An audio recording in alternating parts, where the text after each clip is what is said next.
on Monday, which was policy outputs and how do the pieces of the whole course fit together and generate differences in policy outputs. And so we will have the presentation by Hyesun Jeong, who's with us right now, and she has her presentation. So if you have some immediate quick questions, we will do that. Then I suggest we let her present, then have Q&A, and we can have the whole course and how, because what she is doing connects some of the pieces, especially Monday's presentation on the size of government, the size of subsidies versus markets and the like.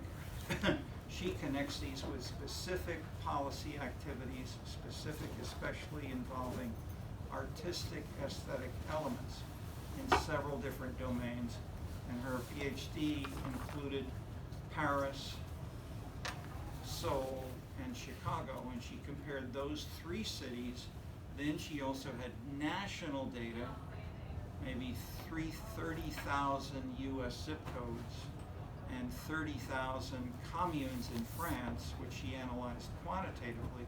She has qualitative ethnographic material from biking around, from going to restaurants, photographing menus in the around Cubs Stadium to versus the White Sox Stadium, and so forth. She's got a wonderful mixture of methods, topics, themes, and I will let her talk from there. Thank you. Hi everyone. Why don't you lead off? So thank you for giving me this opportunity, Professor Clark. Yeah, so I'm going to move away. If you want to sit, that's fine. Just so he can tell us what you might like, or yes. Can you see me in the camera well? And people can see me as well. Yeah, but when you get to that, he's going to have to move closer because the screen will be too small. But I can see it. Maybe that will be better to just point out on the screen.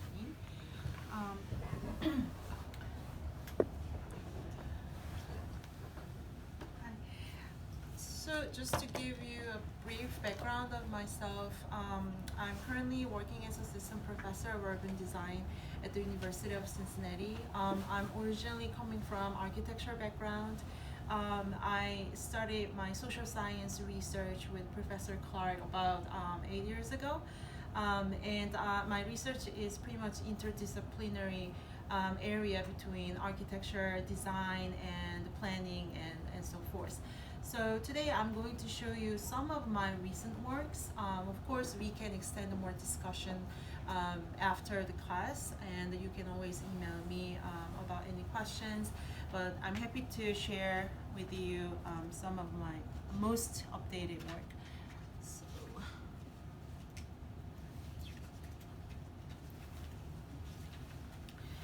So I believe many of you are already familiar with the idea of Jane Jacobs, right? The eyes on the street is basically generated from the density, critical mass, and diversity in the design, which creates spontaneous safety and vitality of pedestrian movement. And the foundation of my research is pretty much similar to what Jane Jacobs talks about. And today we also have new idea of sustainable and human-centric cities, which resonates many of us. So my thesis, PhD dissertation title was The Role of Arts and Cultural Environment on Walking, Cycling, and Transit Use in the US, France, and Korea. And I also published this paper in Journal of Urban Affairs several years ago. So we already know that many scholars have found the impact of urban form, which is the density and diversity on the pedestrian movement and street activation.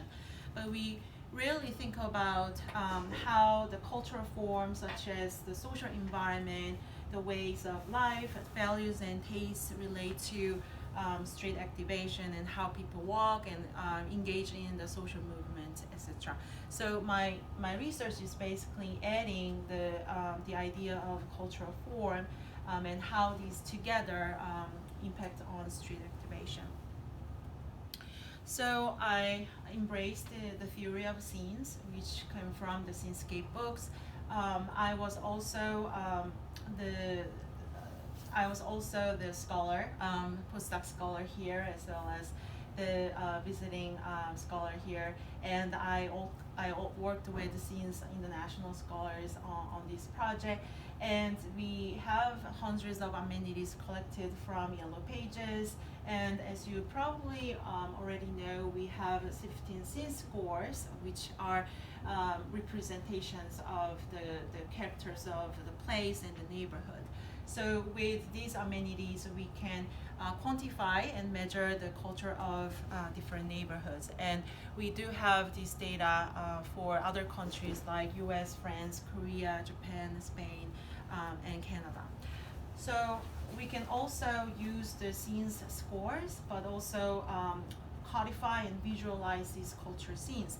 So for example, Bohemia is correlated with street art, music, tattoo parlors, social movement, post-industrial area. And we find that fine art gallery, cafes, used bookstore, nightclubs are highly correlated with the Bohemian scene. And we can also find examples of highly Bohemian neighborhoods such as Wicker Park, LA Art District, Brooklyn, and Haight-Ashbury in San Francisco. What's opposite from Bohemia is corporate, very typical in downtown CBD area. Amenities are highly correlated with corporatism is bank, hotel, fast food restaurant. And lastly, I also show the traditionalism, which is more about the neighborlism and the family-oriented culture. The amenities include the church, family restaurants, cemeteries, etc. And Chinatown, Greek town, and other ethnic towns are typical examples of traditional, highly traditional area. So using scenes dimension scores, I visualized the Bohemian scenes and how people commute in 3 cities, Chicago, Paris, and Seoul. You can see from these maps, the more red, the more Bohemian. And I also ran statistical analysis with national data set. I find that Bohemia correlates with bicycle commuting in the US. I also looked at different cities within the US, which was pretty new finding. And I also found the Bohemian arts correlate with walking in Korea. Also, what's interesting from this comparison was that the presence of old buildings was only significant in Korea, which means that the artists tend to live within the close proximity from their workplace compared to the US and France. So we can also think about policy lessons, and I try to compare and show you different examples of successful policies from Paris, Chicago, and Seoul. So for example, in Paris, they have annual night events called Nuit Blanche. They light up different venues and streets and even unused railway stations and convert these spaces into the art venues, and it's free to public. We have in Chicago, we have Architecture Biennial, which is inspired by Venice Biennale. In Seoul, the TOD, transit-oriented development, is very underground based. So the subway stations are also kind of a social condenser. So in some cases, we convert these stations into gallery or farmers market. Also during the festival season, they collaborate with university students to host different events. So we can look at these kinds of top-down events, and also I want to show you the most successful revitalization attempt in Seoul, South Korea. So this is a Cheonggyecheon restoration project. Before this restoration, it used to be elevated highway. Built in 1970s, very similar to the car-driven infrastructure in the U.S. And in 2000, beginning of 2000, mayor decided to demolish this and restore the original river stream. And when mayor decided to do this, there were a lot of opposition from the shop owners because they were afraid to lose customers. After the restoration was done, they found the biodiversity was increased. trendy ridership increased, other economic impact also increased. So now it became one of the most visited places in Seoul. I also wanted to know what is the impact and spillover effect of this restoration project. In Seoul, we now have more than 120 car-free streets, and they are not just car-free streets closing off the street, but they try to engage with different communities and also host events like tea houses, like a magic show, art show, and also collaborate with university students and residents of the communities, and also try to show the traditional culture of Korea as well. So my most recent project is also related to public art and how public art impacts on street vitality. And thankfully, I received the research grant from National Endowment for the Arts this year. So I'm glad to continue this research work. So now I'm in Cincinnati, which is a mid-sized city in the Midwest, Ohio, state of Ohio. There are more than 200 murals in Cincinnati, northern Kentucky region. Artworks Cincinnati is the local art organization who commissions the most mural projects, and they also have different initiatives like creating art jobs, youth apprentice, and mural artist studio. And very similar to New Evelange, we have Blink Festival, which is actually happening this year. So every 2 years, we have Night Art Festival in Cincinnati. So we have huge success of public art in Cincinnati. However, there is no specific research done on how this public art relates to the crime, pedestrian activities, and the economic growth in the area. So that was the beginning of this research. I was wondering how these murals relate to the other measures of street vitality. So you can see the accumulative number of murals in Cincinnati. There was a dramatic increase between 2015 and 2020. And you can see from the GIS map, over the Rhine area, which is the north of the downtown area, now it's considered as a bohemian, but more as a bobo, I would say, has the most number of murals, followed by downtown and West End. So what's special about over the Rhine, it is one of the largest, most intact urban historic district in the US, preserving Italian and architecture and historic landmark. And in fact, it has the largest number of 19th century buildings in the United States. So there is a significance of old historic architecture. However, this neighborhood over the Rhine has been struggling with the depopulation issue. So it has been known as the area with the highest crime in the city in the 2000s.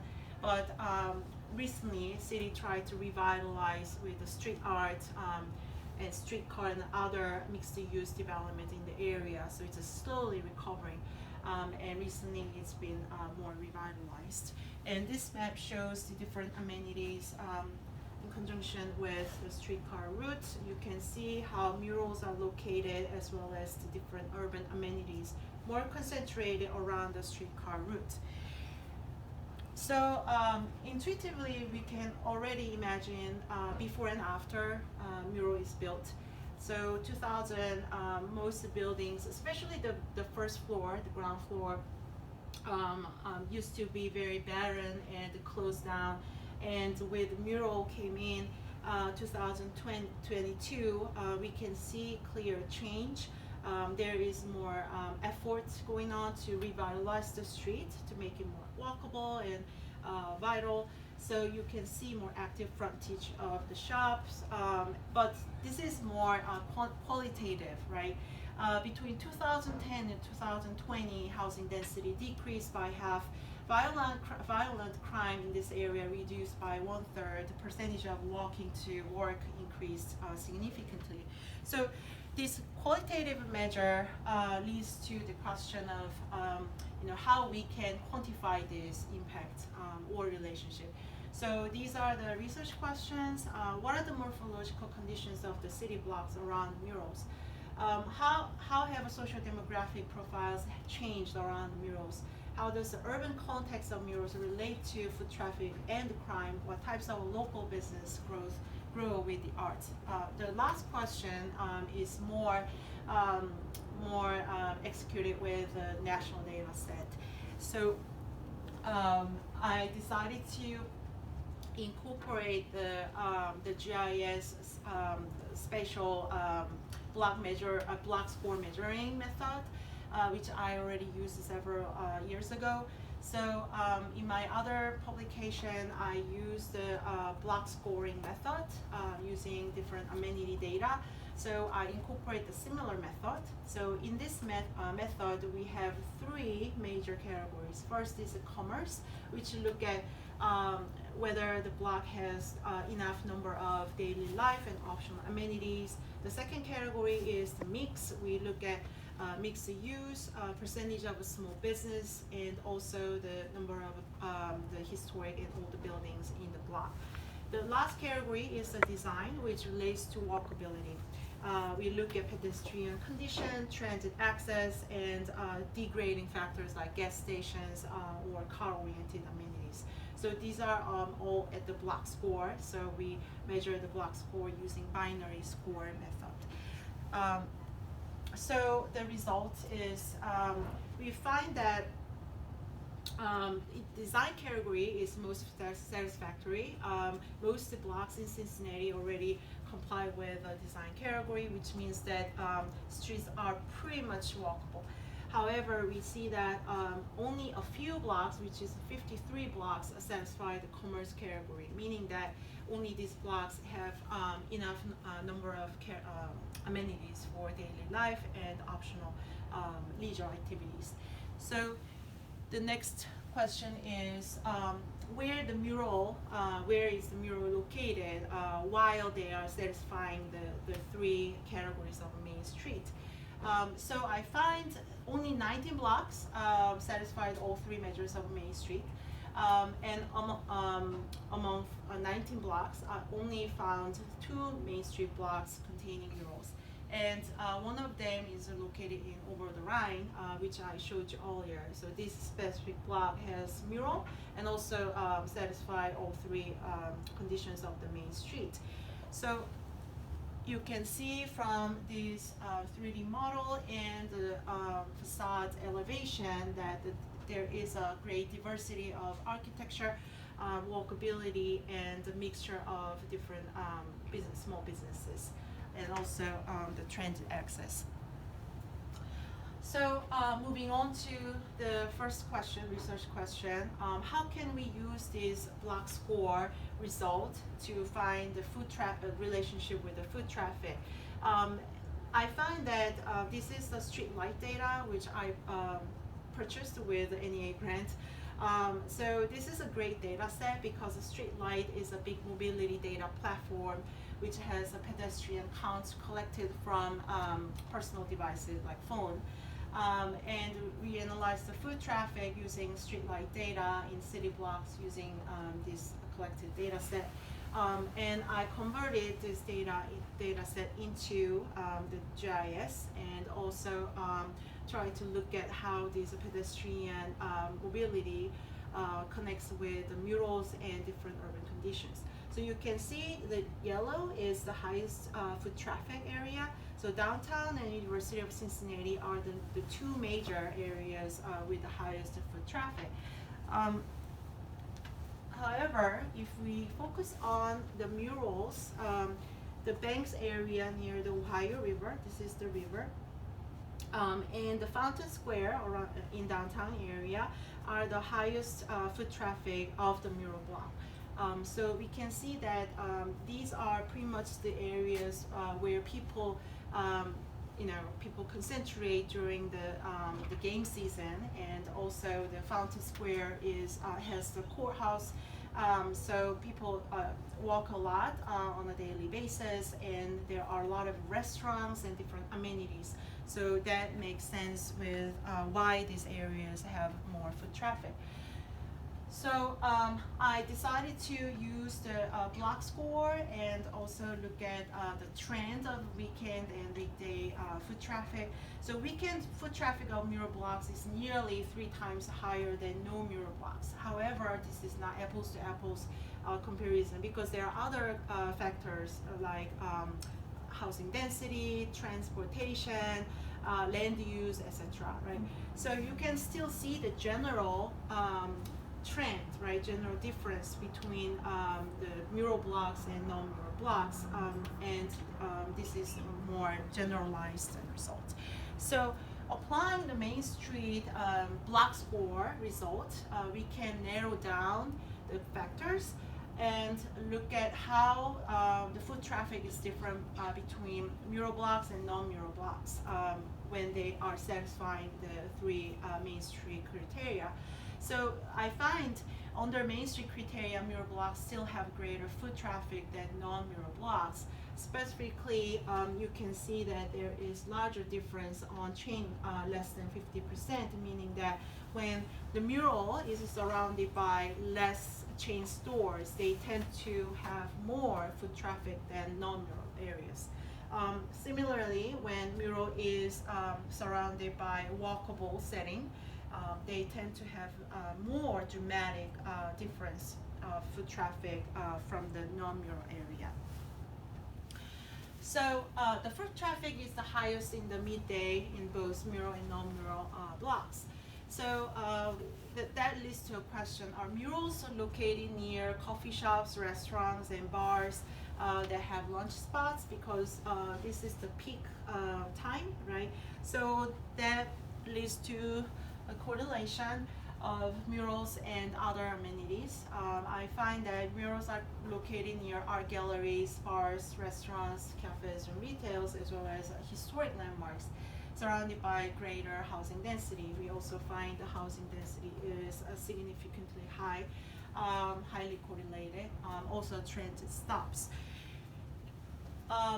Demographics, this is cross-sectional, 2020 US Census data. Mural areas have a greater housing density and people in a higher education with alternative commuting. You can see housing density is slightly higher in mural block area. Artists, similar. Mural block area tend to have more artists.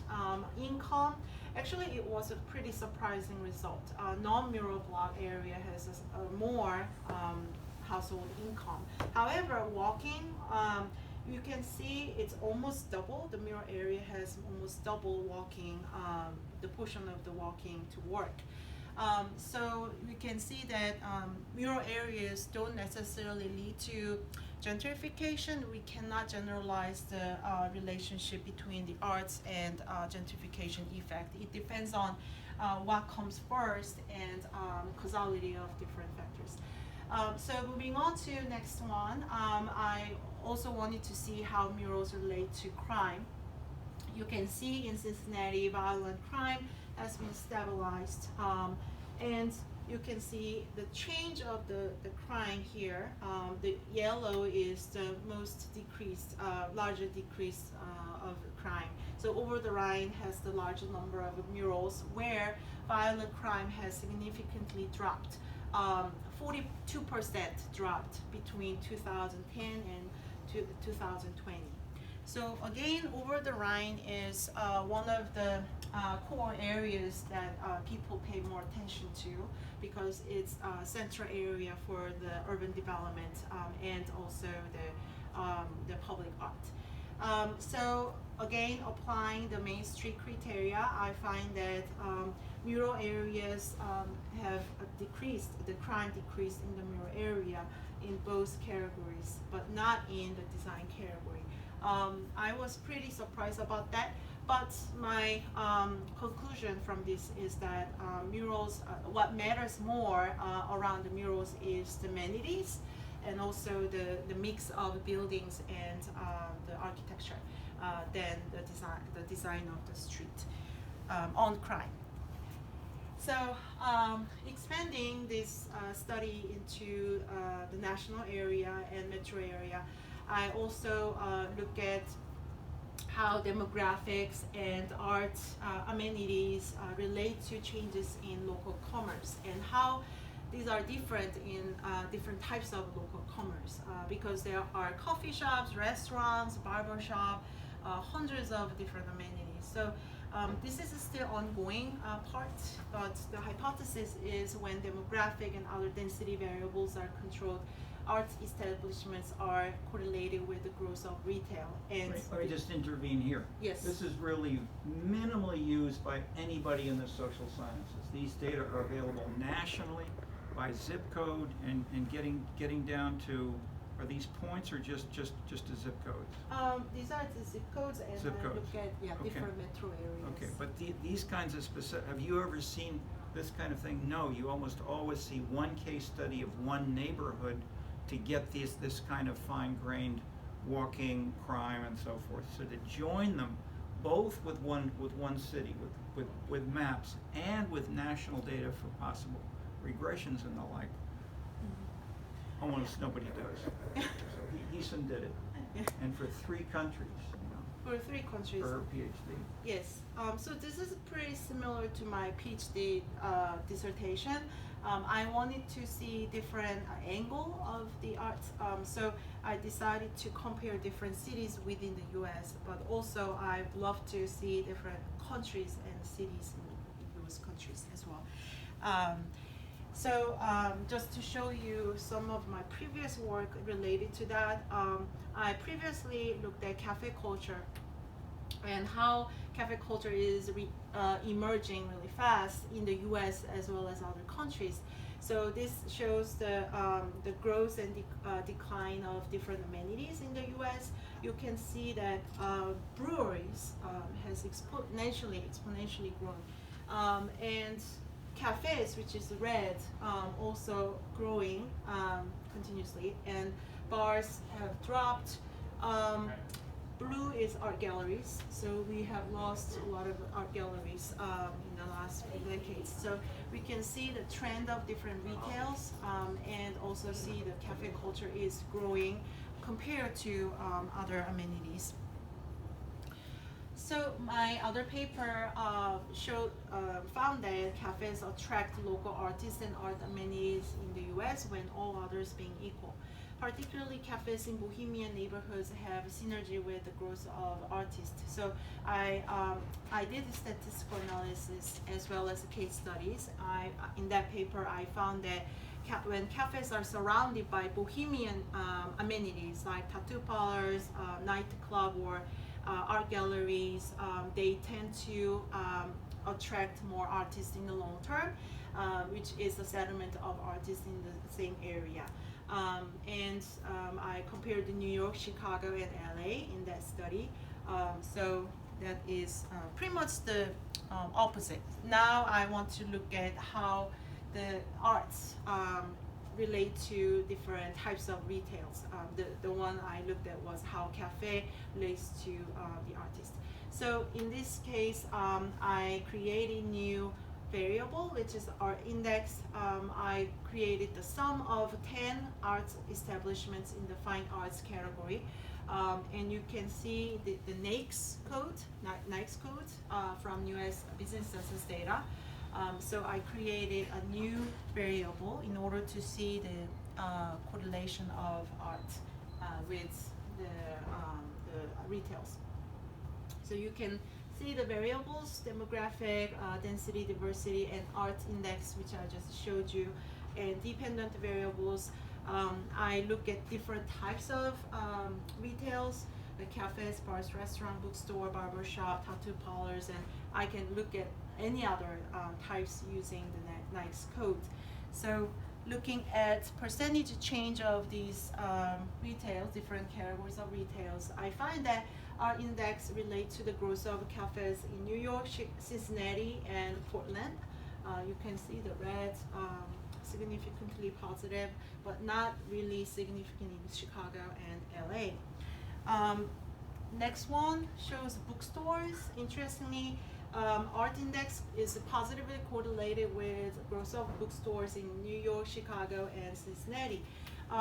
So we can look at different types of commercial amenities and how they also vary in different cities. So this shows a summary of which retail commercial amenities are significant with arts index in different cities. So overall, in 5 cities, the art index is more meaningfully associated with the growth of 3rd place, which is cafes, bookstores, barbershop, and tattoo parlors, than simply bars and restaurants. Bars and restaurants were not significant in any of these cities compared. So that leads us to think about what is special about 3rd place. 3rd place, you probably heard of the term, Ray Oldenburg.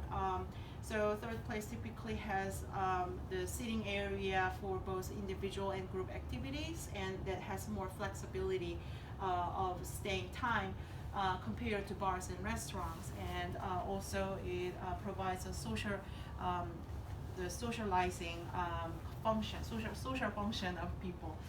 So is special about the 3rd place. The last project I want to show you is another recent project, more in collaboration with architects and planners. The title of the project is The Future of Social and Green Infrastructure. It was funded by American Institute of Architects, and in this project I worked with Arab Hammersley Architecture in Chicago, and also got consultation from City of Dallas. So we are already familiar with what's happening globally. Climate change, environmental crisis, social disparity, and other contingencies keep happening. And lastly, we went through the COVID-19 health crisis. So what's interesting about the green space is that according to the UN report, people went to green space more often during the lockdown era, pandemic era. And they also tended to walk and bike more during that time. So there is increased consciousness about the green space during the health crisis.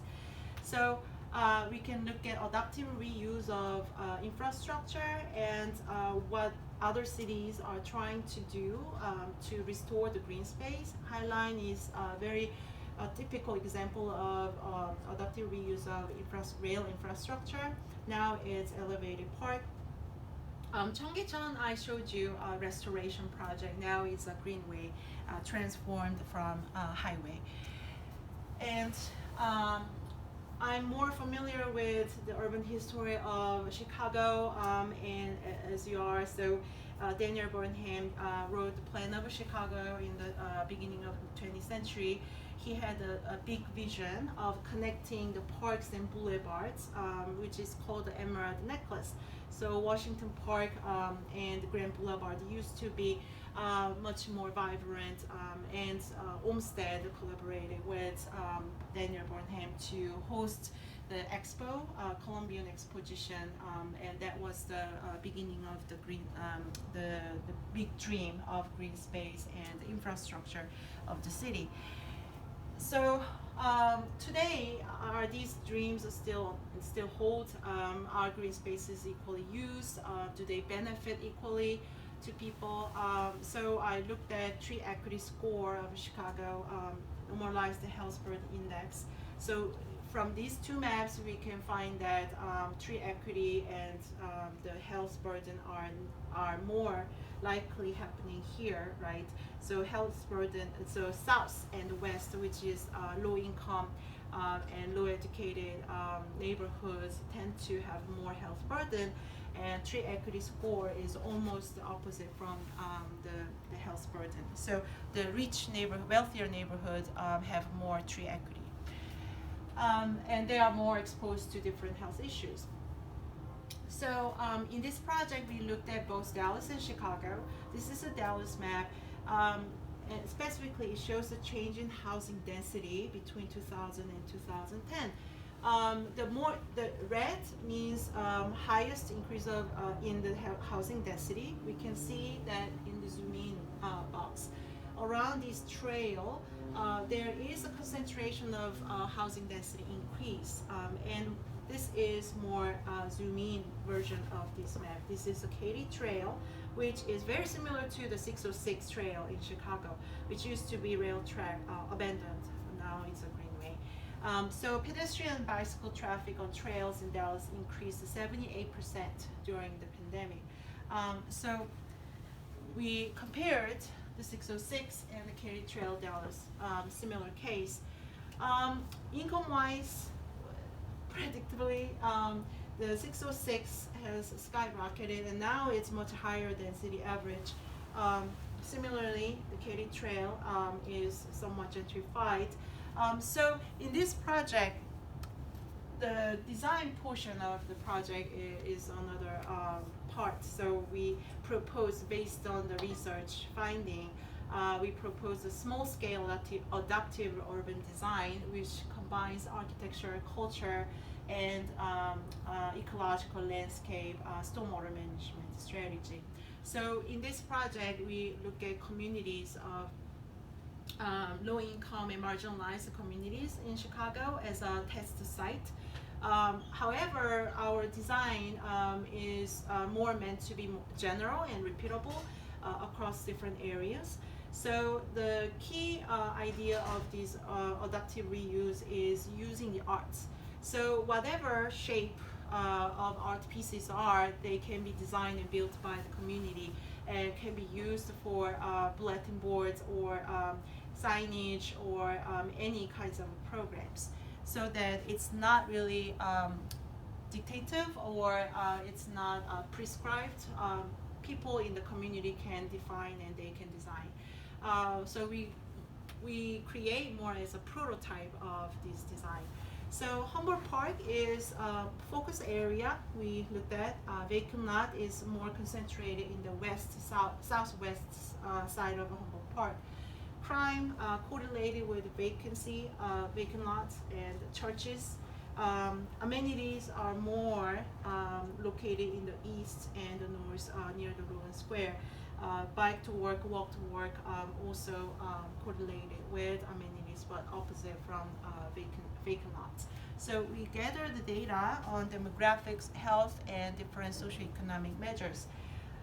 So this is Humboldt Park. As you can see, it's a really big park, right? And it's hard to navigate, very similar to Washington Park. However, it's beautifully designed.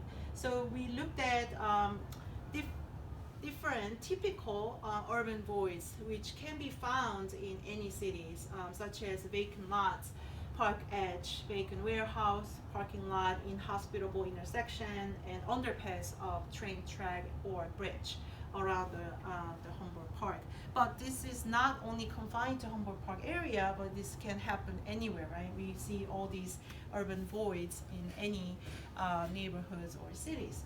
So this shows some diagram of the park edge. We propose these art pieces which can be used as a bus station, bike station, or wayfinding pieces, so that people can navigate the park more easily, and also create approximate cost of this intervention. And this shows the rendering of our design proposal. This can provide new bench area and also new gateway to the park, because now it's really hard to find where is the entrance of park. And we also integrated this design with stormwater management and permeable surfaces to create more walkable surface.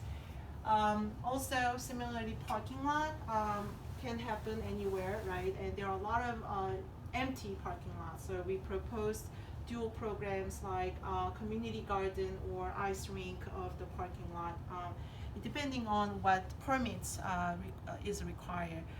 So in the winter, we can turn the parking lot into ice rink. In the summer, we can use it as a community farm, urban farm, and pop-up cafe. Lastly, underpass can be also turned into temporary garden space, so that it's not dark or lackluster area. The space between vacant lot between the residential buildings can be transformed into a pocket park. So conclusion from my research, this recent research, is how can cities do, what can cities do to maximize the benefits of the arts to enhance the street vitality? Compact and walkable streets near the art establishment. Physically, we always want to have more walkable sidewalk, multiple options for transportation, adaptive reuse of vacant buildings to increase housing and retail density. We found that retail density is really important to attract foot traffic in case of Cincinnati. Collaboration between independent businesses and artists, strategic use of art in third places, because I think third places have more potentials to hold customers in a long time. So we can pay more attention to these types of retails through hybrid space and programs such as gallery cafe, book cafe, or sometimes it can be a ship cafe. In Korea, we have very eccentric cafes like ship cafe or comic cafes. So that can also happen here.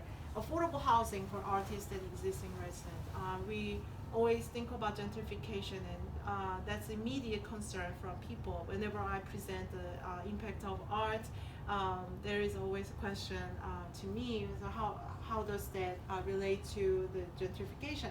Of course, there is no specific answer to that, but we can think about different ways of preventing or reducing the chances of gentrification, such as a live-work studio for artists and mixed-income housing. In Oregon, state of Oregon, they have a rent stabilization policy which prohibits more than 7% increase per year. So in state of Illinois or Ohio, we can also have similar policies to ensure artists and existing residents can stay while we bring more public arts. So yeah, that's all I have. I know it was long slides, but thank you. She gave us a lot, very Yes. efficiently, but very clearly and coherently. So, any quick, Questions? how's our time? So I don't know. So, It's 5:15.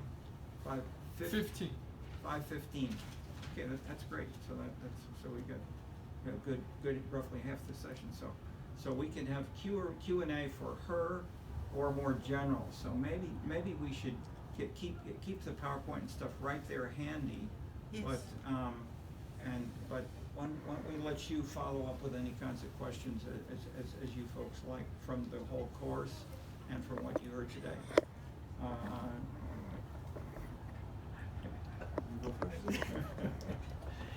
Yeah, so I'm first of all, I'm really glad that you mentioned gentrification as probably the question that you will be asked, and I don't intend to repeat that question, but it's more from the perspective of I don't know what you think about, like, I guess this is not a policy course, of course, and like when it's really extremely unfair for architects to try to, I don't mean like in a like tagging someone's way, but like it's not really fair for someone who specializes in one thing to also like know all the other things to consider, right? It's like a collaboration, but I'm just like I'm curious about like what your, especially as you study these cities, like what is your perspective on like just I know what moves people, like or like what are some of the things you see that might be I guess put it this way, okay, let me just ask it very directly. What are some of the things that you would deem to be like moving people or like moving the city in a sort of good way, but on the micro level would be morally terrible? I think these days we see a lot of good ideas, but it's really hard to make all these happen in reality because of all like restrictions, zoning. Like for example, these ideas, we are trying to make this happen as a design build project, but in order to make that happen, we need to engage the community and really listen to what they think, right? And the design may change, right? So I think, back to your question, having the ownership of a space, whether it's a public space or residential they occupy, keeping the ownership is really important. And then improving the quality of space through the design can help them be more engaged, right, and be more interested in knowing and changing the neighborhood they live in. So that a lot of cases, architects and planners, they just do it no matter what community says, right? And there is a lack of or absence of community opinions. So what we are trying to do in this project is the opposite approach. So we want to have a room for discussion, and later we can change our design details and specifications, but through the workshops and presentations of our designs, we can exactly know what people think. But it's really hard to meet the needs of people and the neighborhoods perfectly. That's why we say a lot of buildings just happen to be there. So it's hard to mediate the needs and the desire for the better goods, right? So in this case, we are trying to have more inclusive approach with the community, so that it's not just design something and build there, but we can go back and forth and have more discussion. So I think there is no absolute answer to that question, but there are definitely different approaches, and better approaches can happen than just design and build. So yeah, same with the art-driven urban development, right? We see a lot of museums, for example. Museum is very corporate, right, and top-down institution. I think museums, they are subsidized from the government, right, mostly, and we often think it just happens no matter what we think, but when it comes to the small scale art venues like galleries, or like even sculptures, some like very neighborhood scale interventions, people start to be more interested in the effect of these changes. So I think in that case we can also have more inclusive approach with the community. I think it's a difficult question, but I don't know if I answered it. It is really it's really the perspective that matters, right? It's like it's not. I mean, I'm not like a city official, right? So it's like it's less coming from the perspective of, I don't know, like trying to have you defend yourself, but more like just really trying to know like what perspectives like people might have on this issue, coming from different backgrounds. Because I've asked this question of, I don't know how many times, like to different kinds of people who have ideas for development, and it fascinates me every time when what people like say, like what they stress, what they don't stress, but there again, just as you said, there's no like one right answer or one wrong, and it's everyone's just kind of approaches it very differently. I think there is the commonality of what people want to see in their area, right? We always want to have a good coffee shop. We always want to have more bike stations, more amenities. But also at the same time, they are probably afraid of the increase of rent, right? So maybe Professor Clark can have the answer for that. But I think gentrification is also part of the dynamics that we have to face all the time, right? And when one neighborhood gets gentrified, other neighborhoods are kind of less popular, but it doesn't last forever, right? And then it kind of goes around, right? And we never know which neighborhood will pop up next, right? We didn't really pay attention to the West Loop like until 20 years ago, and now it's kind of boom, right? So I think it's also part of the natural phenomenon, but at least we can reduce the chances of that through different approaches with communities. Let's just add a one sentence. We have 50 aldermen, we have 50 wards, and we often have 50 different policies in terms of these and other dimensions. But Georg or George, go ahead with yours. Yes, I have a question. The research is based upon murals, yeah? Yes. Okay. How they add a positive, variable to the neighborhoods. My question is, in Europe, graffiti, yeah, is badly seen, yeah? It has a negative connotation, yeah? Do you think that's the same thing in the US and in Korea, where neighborhoods with graffiti will tend to be on the wrong side and ones the murals on the right side? So we also know about the broken window theory, right? Yes, exactly. Yeah, That's what I'm asking. yeah. We see the graffiti, and that kind of implies the larger scale of crime. Yeah. I think when the public art like murals are commissioned, I think that's the less. That's not the case, and also it correlates with other socioeconomic conditions like income and even the walkability side of it. When we see the one broken window in a really good neighborhood, we don't really tend to think it's a bad sign. But when we see like gas station, liquor store in a relatively poor neighborhood and see the broken windows, we tend to think it's a real problem, right? So I think there are multiple forces related to that theory, right? But in this case, I'm more looking at commissioned public art, so that I can see, I can clearly see the impact of that. But also, I'm interested in how they are different from graffiti, right? In different neighborhoods, and we can also see the demographic conditions of that and how they are, interactive with that. Thank you. Yeah. There are dramatically different policies about graffiti in different Chicago neighborhoods.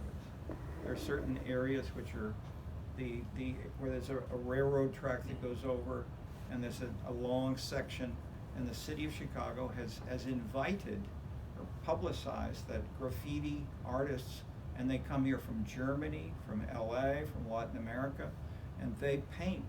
And so I've been there with my cell phone, I've taken these pictures, and I've interviewed the artists and say, where do you come from? I'm from Germany, I'm from Los Angeles, I'm from Mexico City. How'd you know about this? Oh, and I said, then are you subsidized? How do you get support for this? I'm able to and are you able to support yourself doing just this? And most of them say yes. That contradicts a lot of what is published. So these are really good graffiti artists. So this is intermediary between the broken windows definition of graffiti and the murals.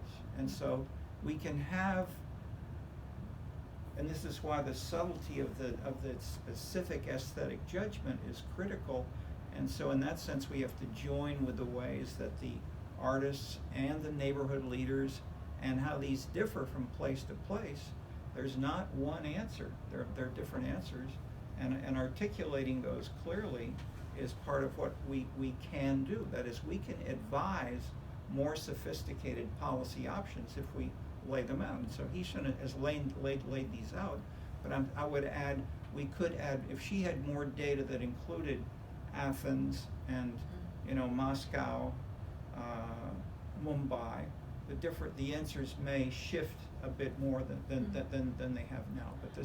But I would say what she has built in, which we try to do often with scenes analysis, is not just to say I'm the artist and it should be done this way, or I'm the Communist Party leader, it should be done this way. And if it's not the alternative that has to be versus that. The Communist Party in China is sometimes doing bottom up and sometimes doing top down. It's become much more complicated to say, and we have plenty of interviews and we have presentations of these from different cities, different neighborhoods in Shanghai, Chengdu, etc., as well as we do in Chicago. So these things are new everywhere. I mean, these are new ideas. I mean, the idea of a trail. I mean, she's really pioneered in this. I've seen almost nothing published on trails, very little bits. But to link that with all the rest of this with Jane Jacobs, this is cutting edge work. So in that sense, it's not easy to say, here's the right answer. You know, what was interesting challenge for me about the mural study, we can't really tell whether it's coming from mural or something else, right? We can see what already happened, right? There is a mural on one side and there is a transit style on the other side, but we don't really know this area became safer because of mural or something else, right? Because we see all these happen as a result. So I think it's the same as scenes, right? When we think about amenities, it's always better to think them as a group and cluster rather than individual amenity, right? So that we can see the sort of the synergy of different amenities and similar amenities. When similar amenities are clustered, they tend to create more clear characteristics of the area.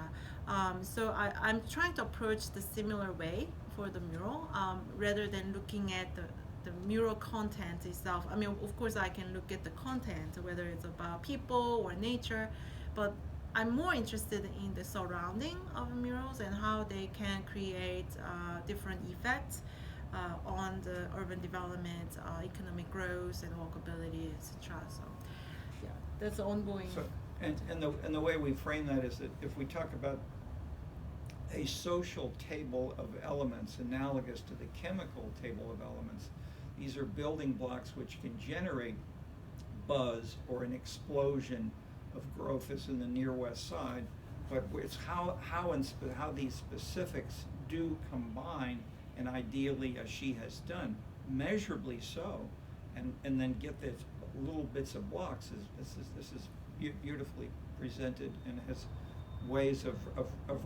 putting forth more explicitly competing hypotheses, and then see where and how much they would work, as you've done with at least some examples, including LA, New York, and then you had, well, at the end you had those regressions with Portland, Chicago, New York, and then one can begin to say why are they differences across the cities, but I'm just adding there are differences within those cities as well. So be more cautious about anybody who says this is the right answer for, and that's one of the bottom lines from the whole course. And very new data I came to use is the Google review data of people. So on Google, you can see what people say about different businesses. So with other scholars than Silver's. And the Chinese are busily, actively analyzing this right now. Yes. Similar data in China and other countries of the world. Yeah. It's like Yelp. I mean, how much do you like this restaurant, Yes. or this cafe, or this park, or this church? And they say the minister gives wonderful, and he also uses jazz and hip hop background while he's giving his sermon. Okay. I've had a paper just on that. When you put stars into Google, right? It doesn't mean that everyone who went to the restaurant gave feedback, yeah? Yes. Yeah.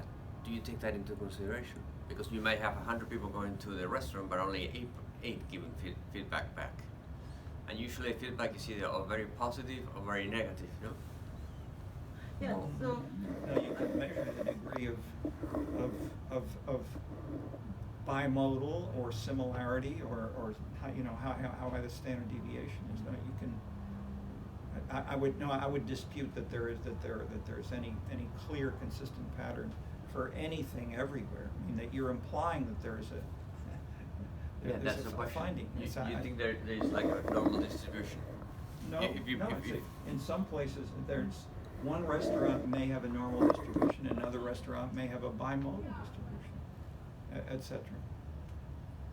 Especially they're combining things like cafe restaurants and bicycle shops, or bookstores which, as in Wicker Park, the bookstore with the lectures, and they have lectures on different topics.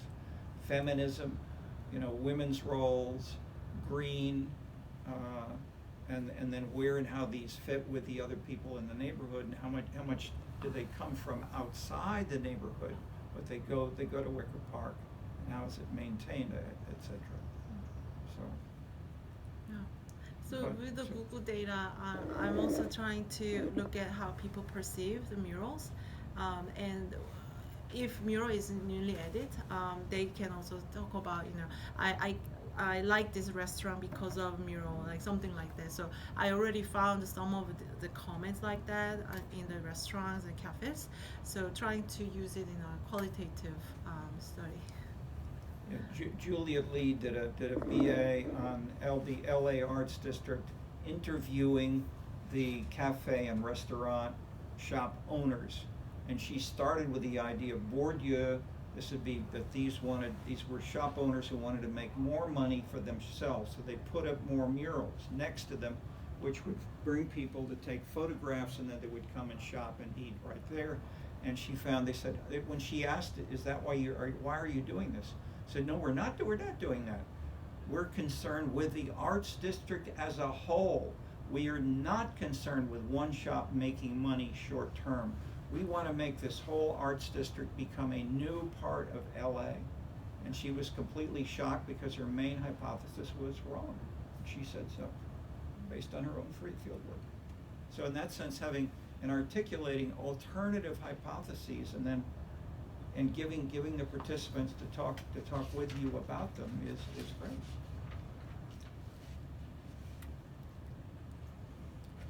Any other questions on any broad or specific theme in the whole course?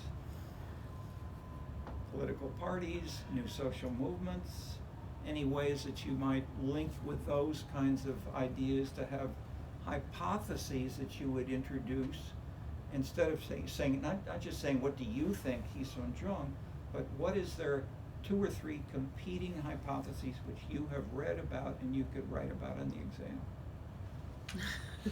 Well, without knowing the exam topic, it's pretty difficult to project. No. You should be able to. Okay, it's But we might give you number 4. Write your own question and answer. I mean, that's sort of the welcome. But anyways, okay.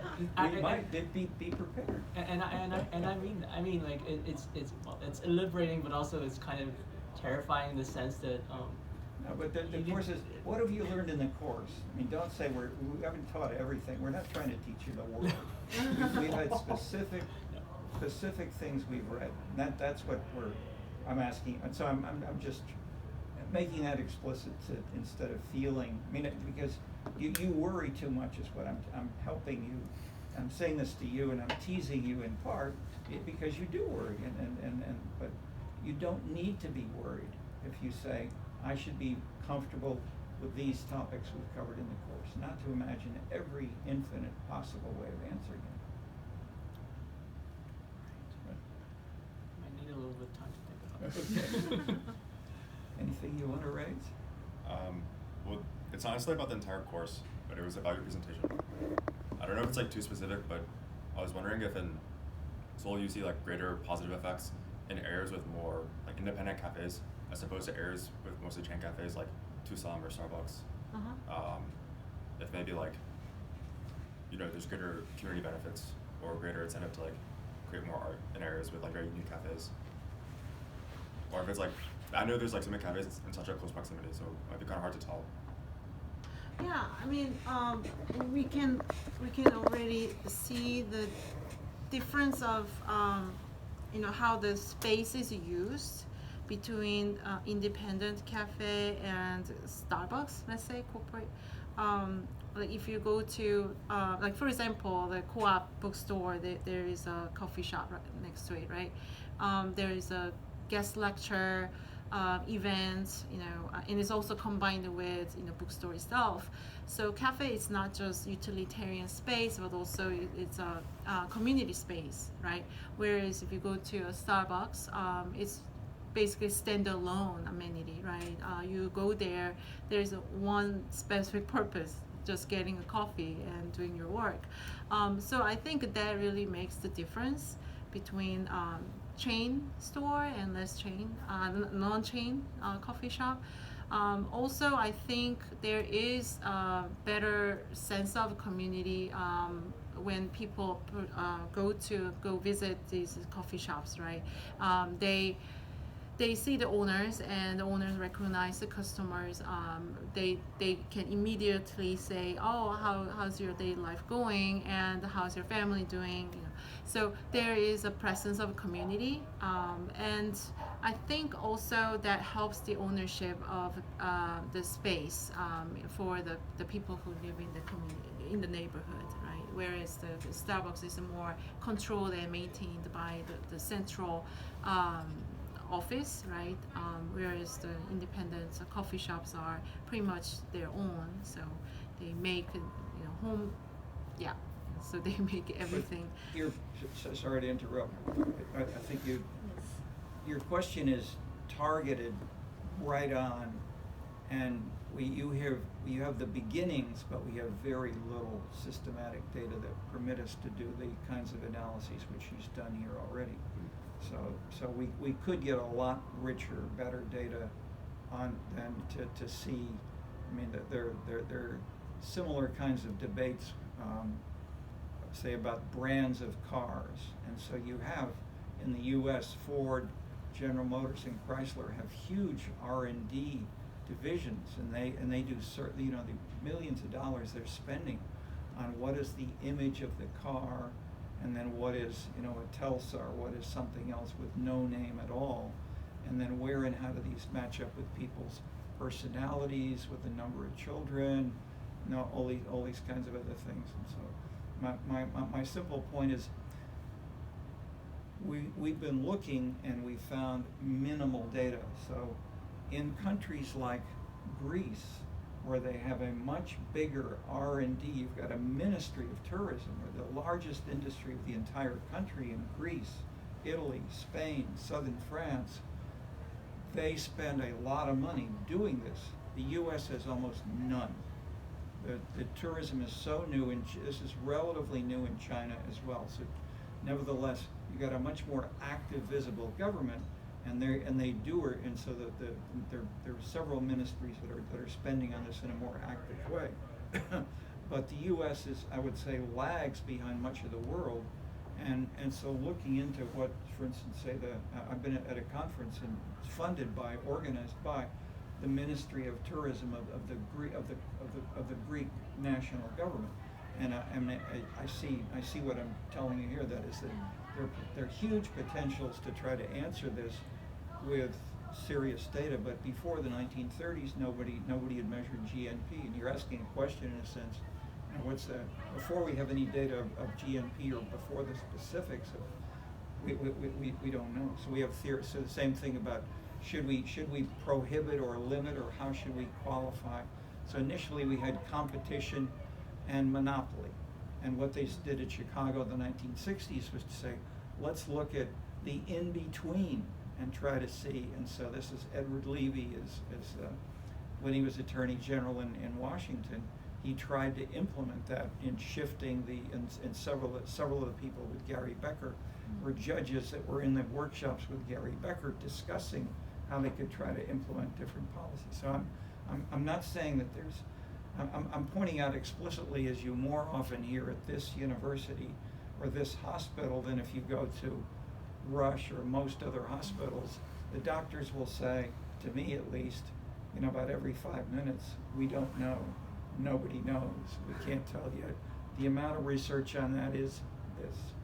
So follow. Oh yeah, I just want to touch on what you said, because I know Starbucks had a lot of doubts about going into Spain and Italy at the beginning, because they thought they were going to lose a lot of money because people would not drink coffee out of a plastic cup, And so basically the way they did it always with a local partner, which took more than 50%, because they thought it was too risky to go in there and start selling coffee to the Italians or to the Spaniards, based upon a chain, because the culture is totally different. No, but measuring that and seeing what they did within each neighborhood within, Rome versus Milan and so forth. And I had a proposal, for instance, with 4 Italian teams, and we got turned down. So we still don't know in Italy. So, okay. There is no Starbucks in Italy, right? Almost none. There's Only a few. There's a few, and for example, McDonald's in Spain, the only way for them to succeed, was for them to sell beer. Oh, Sevilla. Yeah. So they don't sell burgers, So you go to McDonald's Spain, you can have a beer, That's the only way we're gonna do it. So they have to adapt.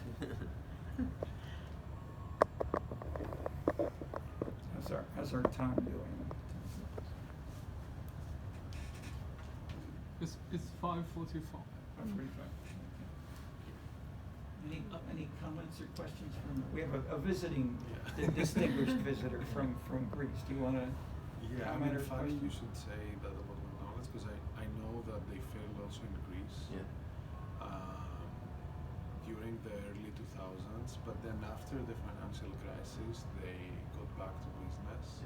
And actually, right now, they're sort of considered like a status signal, which I think is very interesting because something that's supposed to be trashy, right?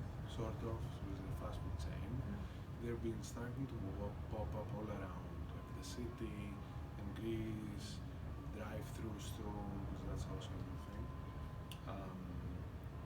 And I think there is this connection between social media posting about going to the place and the fact that it signals status online. There's an interesting connection there. I think it's fascinating what you propose here with all the different places and the cafes. I was also thinking about music venues. I don't know if there's something there.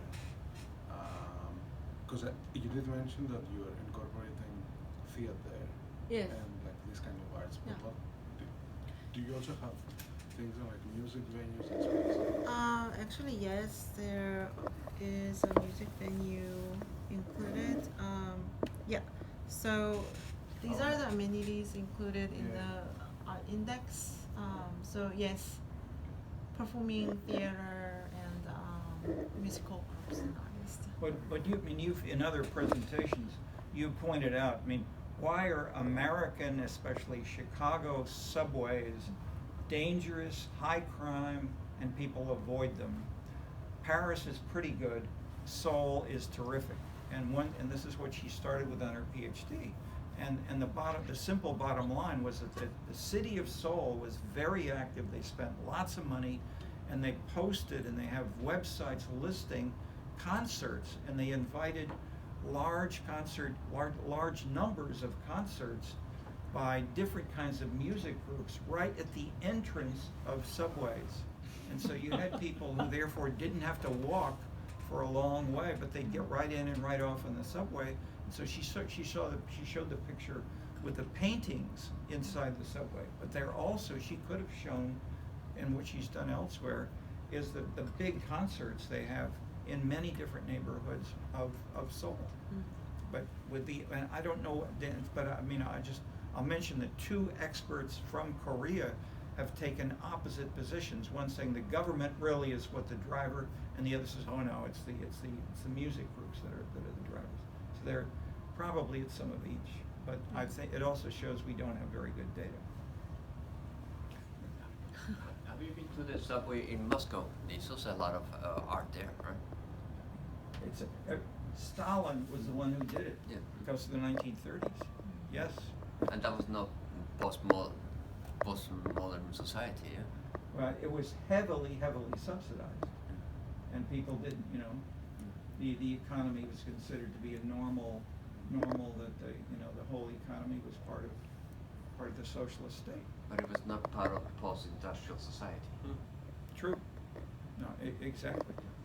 So yes, I would avoid that. That is, Stalin was very active, as I mentioned briefly in this course, but in my other course, Stalin, in 1937 and 1943, he commissioned the top musician, Prokofiev, composer, and the top movie film director to make two nationalist films to mobilize the people of Russia to fight against the Germans. And we don't know what the specific value added was, but they were given, probably millions of dollars in contemporary money and these are fantastic films today. They're still on YouTube. But what was his rationality to put so much art into the subway? Emotion. Oh, you say in the city of people. The what's his name? The guy who went to interview the president of Russia about a month ago. Tucker Carlson. Sorry. Tucker Carlson. Tucker Carlson. He presented. Well, you go ahead and present what I won't make his point. Go ahead. Basically, the guy just went to the supermarkets in Moscow and the Moscow subway and claimed that the public transit in Moscow is magnificent and much better than the United States. Yes. Yeah. Period. So he didn't. I don't know that he mentioned Stalin at all, but okay. So but. Did you have a question? Yeah, I guess this is like a general question that might also pertain to really a lot of what we've been discussing, like post-industrial, society, or like just generally, a new political. I do believe these are. What's the question?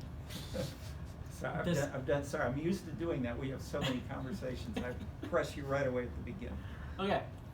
Does art, in general, serve as a smoother when it comes to what, a smoother?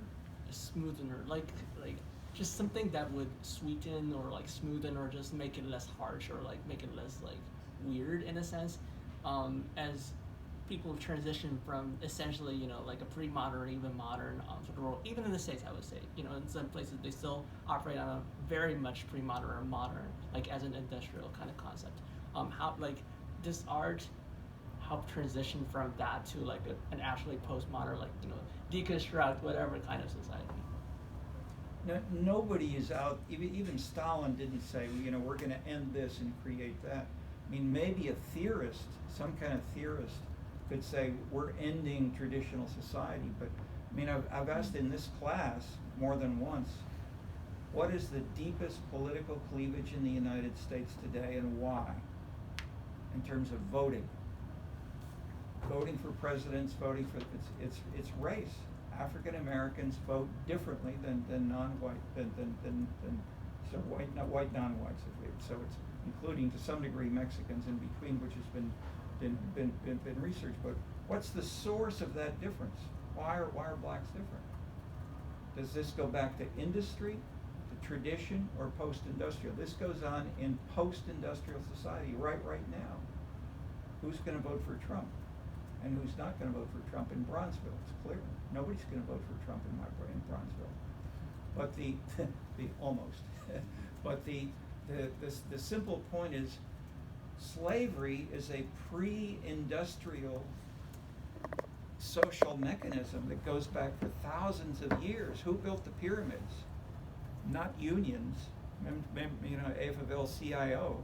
They were slaves. You'd grab people from Greece and from Somalia, other places, and they built beautiful Athenian things and Egyptian things in thousands of years before feudalism, and of course long before industry. So these things but my simple point of the course is these still persist. We still have the cowboy image in the car. Why do we have more cars in America and more legitimacy of the car and more in Dallas than you do in Manhattan, etc.? These things overlap, and it's not as if they're killed and begun or ended so that there's one specific. So I'm not raising my voice so much as to try to link this to what I've said and tried to point this out in the readings. That one thing to try as a takeaway is that you can see where and why we have 5 different causes all operating right now, leading to why we'll answer the question. So there's a paper in the 1930s by Paul Lazarsfeld when he said that the art of asking why is not just to ask why. You know, why do the Russians, why did Tucker Carlson say that? Why did Moscow do, why did Stalin do that? The answer is you need a framework. You need a whole set of things, such as Hyesun has put up. She's given you a framework, not 1A leads to 1B. And if you ask a question, is Starbucks different and why is it different? Don't. I guess is what it's. That is we don't live in solely a post-industrial society. We live in a partially industrial, a partially traditional, a partially feudal, a partially slave-affected society right now here in Chicago. And the same thing in China. History, okay. We're near the end, I think. So, any last questions? Yeah, I was going to say we want to try to draw on our teaching assistant just a little more. We had some great discussion once or twice. Do you want to take 3 or 4 minutes and just comment a little bit more on the whole course? Because you also would be majorly involved in reading and writing and talking with you and me about the exam. So anything you want to throw forth? Yeah, I think. Okay, could we? I There we think go. it's a very intriguing presentation. Actually, I don't have much things to comment, but I'm curious about. I mean, Americans interpret their cities, their urban space, their parks or their ways of transit very different from, let's say, East Asia or Yeah. Europe. I don't know if you know that a few weeks ago in Chicago there is a small social movement against the establishment of biking lanes in Lakeview or something like that. Yeah. And the protesters claim that establishing bike lanes is a racist policy because they argue that only white people cycling. So, it is very different from us, like in, let's say, Korea or China, like public transit and cycling are the live stream of our way of moving. But those protesters, they did make a point. I think their argument maybe a bit too much, but they are very legitimate. So I wonder how you and other urban policymakers or like I'd say researchers, how you're gonna deal with this kind of tension in your study and policy making processes. I think it's a very stereotyping issue, but I think I do understand where they come from. Yeah. Especially in the Lakeview, demographic-wise, mostly white. So they see a lot of white people on the bike, right? But I think we cannot really generalize that as a overall problem of a bicycle lane. We also have to handle different sides of the urban growth, right? Which is we need a more bicycle and pedestrian infrastructure in order to have more inclusive development. So there is no one argument right or wrong, but I think we have to look at how this bicycle infrastructure can benefit people equally. And I think it's very complex mechanism, but if I'm a policymaker, I have to listen to where they come from, and also I have to say why bicycle lanes is still needed in the whole city. But in the Lakeview, there are still a lot more bicycle lanes than Bronzeville, let's say. So we have to think about the equality of infrastructure when we distribute these kinds of things. Better sidewalk, bike station, bike lanes. But it doesn't necessarily always matter with the race. Regardless of income or race, we need to have more inclusive infrastructure for the better welfare of people. So I think we have to consider different opinions, but in the end, we have to, the policymakers have to think about what is more important for the public good, because there's no one absolutely right or wrong. So, but I think it's an interesting perspective why they say the bicycle lane is always prioritized on the white population, because they, in their neighborhood specifically, and also Wicker Park is mostly white. So what the people on the bike they see is also mostly white. But we also have to think about increasing the amount of infrastructure in the less white neighborhood.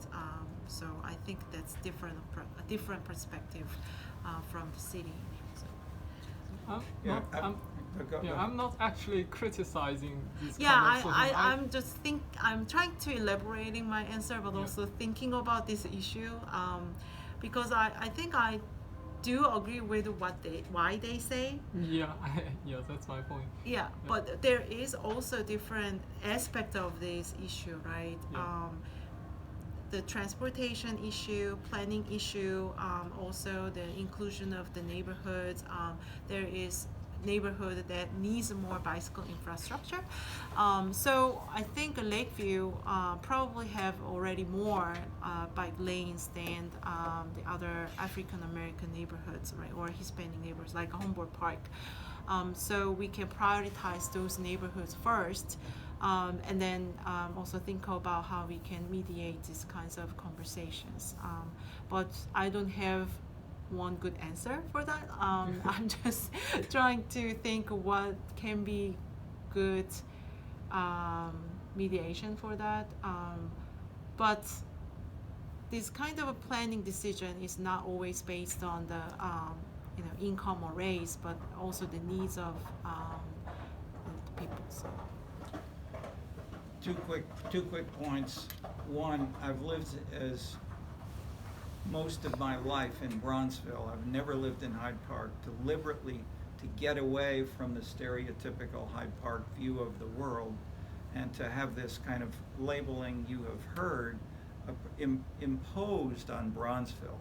Because if you go to, and I've been much more active than most residents of Bronzeville in joining and participating, being an official advisor, the alderman, etc. now for many years. Tony Preckwinkle was a former student of mine, etc.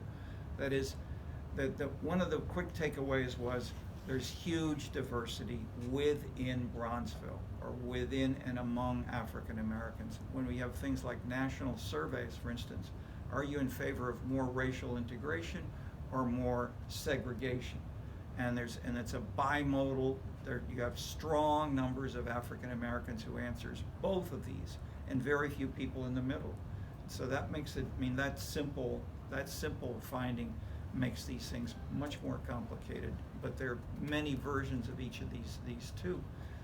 One. Second, on the specific of bicycle, Emily, what's her last name? Emily Talent? Talent, T-A-L-E-N.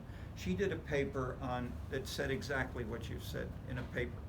And I did an answer starting from Bronzeville, taking ethnographic examples of people in Bronzeville walk slowly across Martin Luther King Drive, not looking to the left or the right, or whether the light is red or green.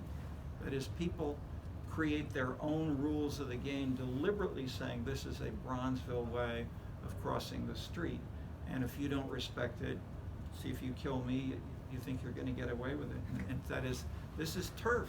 It's ways that culture gets redefined.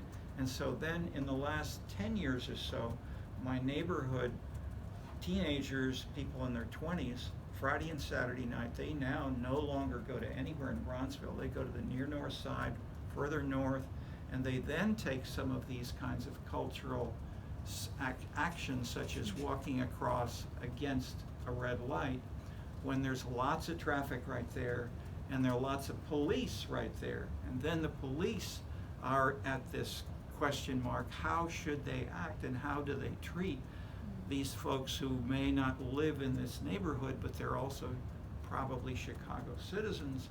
And so it leads to not, hearing that the whites do this and the blacks do that. You've got people are actively, so just one quick addition, motorcycles and skateboards and rollerblades are now motorized with electric thing, and they go up to and over 30 miles an hour on the lakefront bike path. And I've been biking 2 to 3 hours every couple of nights through the 12 months of the year. Last summer, every single night. So I've seen these things. 5-10 years ago, it would have been more true that people in Bronzeville would say the whites are on the bikes and the blacks are not. You look at the number of people with black faces who have divvy bikes all around Bronzeville and also biking north and all over the city. It is and you've done, I think, either a paper. I mean, you presented raw data divvy analysis. bike, yes. Divvy bikes have made a real difference among, and I had not predicted. I mean, I thought it would be slower to change, but it has seriously. You find, black families, one father, a wife, and 2 little girls, maybe 8, 9, 10 years old. They're on divvy bikes out there. Nothing like that 10 or 15 years ago. So my simple point is, these are subtle. So the first answer is it's slavery and it's going to be there for 1,000 more years. The answer is divvy bikes may change the difference. Actually, in Bronzeville, which is my old neighborhood, there are a lot of Indians riding a divvy bike because they live in Prairie Shore and Lake Meadows. And they are mostly the students at IIT. And because of the first and last mile problem, they have to either walk or ride a bicycle to get to the school. So it's actually a good distance for biking, but it's kind of long for walking, so especially at night. So I think it depends on the neighborhood. When we think about the demographics of who walks versus drive or bicycle, we have to look at what's nearby and also who is the major demographics, and and then define that question, because there is no general answer for that. Thank you for the good questions and the good discussion and the right way to do all of this. So thank you, Hyesun, for bringing us enjoyed many years. And I'll also add for a couple of you about PhDs. She did her PhD in 4 years, and most people take something more like 8, 9, whatever. So faster than. And Professor Clark helped push me.